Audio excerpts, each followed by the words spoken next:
पितांबरा आलास? अरे किती उशीर केलास? आणि माझ्या पादुका कुठे आहेत? ह्या काय इथंच तर होत्या.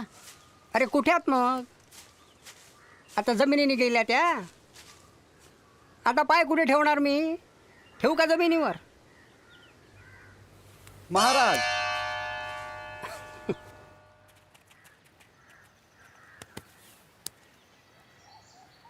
महाराज, जेवणाची वेळ निघून गेली तरी तुम्ही जेवण नाही केलं. चला जेवण करून टाका ना बापा. मारुती, वेद वाचून झाले की पुराण वाचायची इच्छा होते, आणि पुराण वाचून झालं की पोथीच्या ओढीने मन व्याकुळ होतं.